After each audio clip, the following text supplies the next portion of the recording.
Good afternoon बच्चों, आपकी class है 3rd और आपका सब्जेक्ट है जीके में आज आप पढ़ेंगे चैप्टर नंबर 14 जिसका नेम है puzzling words. Puzzling words means क्या होता है इस चैप्टर में बच्चों, आप जो वर्ड्स होते हैं जब आप उसको बोलते हैं, आप उसका प्रोनाउंसिएशन करते हैं, जब भी आप उसको बोलते हैं तो बोलने में ऑलमोस्ट सेम होता है बट उसकी मीनिंग अलग अलग होती है, तो उसे कहते हैं पजलिंग वर्ड्स। इस चैप्टर में हमें ये चीज़ पढ़नी है। Look at the following pictures and right the correct name under etch.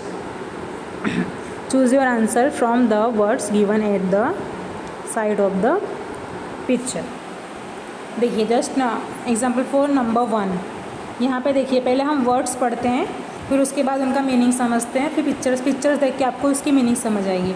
यहाँ पे रेन और रेन दोनों चीज़ जब भी आप बोल रहे हैं तो ऑलमोस्ट सेम टू सेम हो रही है। Rain and rain same to same दोनों स्पेलिंग्स हो रही है बट दोनों की मीनिंग अलग है। ये रेन मतलब होता है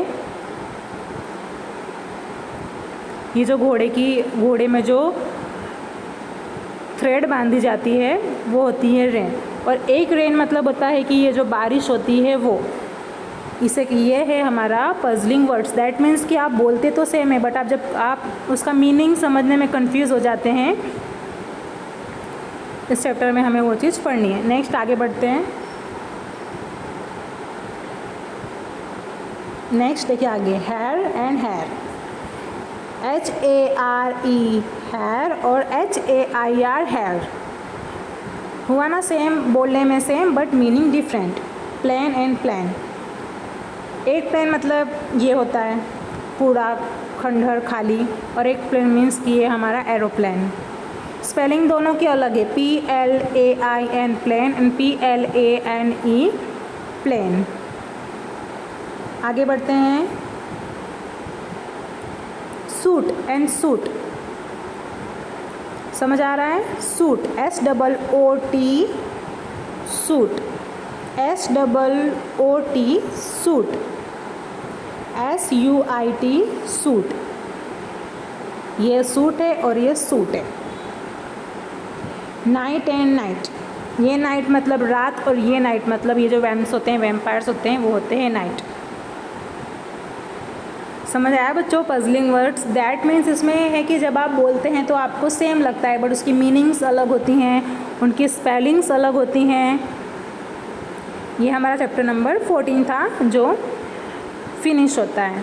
तो एज़ यूजुअल आपको इसमें होमवर्क करना है, आपकी जीके की नोटबुक में भी और टेक्स्ट बुक में भी। मैं बार बार आपको रिवाइंड कराती हूँ ये चीज़ कि आपको दोनों चीज़ में होमवर्क कंपलसरी करना है, बिकॉज जब मैं बुक चेकिंग के लिए बुलाऊँगी तो आपकी दोनों बुक होनी ही चाहिए, ठीक है?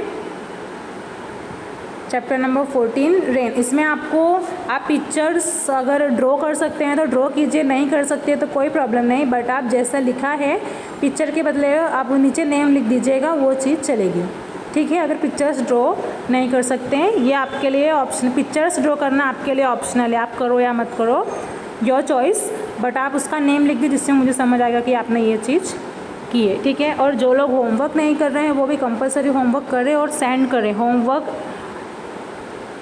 सेंड करना कंपलसरी, बिकॉज हमें उसके अकॉर्डिंग हम आपकी जो ओरल एग्ज़ाम्स इस टाइम पे तो हो नहीं रही है तो उसके मार्क्स हम आपके होमवर्क के बेस पे ही देंगे, तो कंपलसरी होमवर्क सेंड करना ज़रूरी है, ठीक है बच्चों? और ये आपका चैप्टर नंबर 14 फिनिश होता है और होमवर्क आप कर लीजिएगा। Thank you.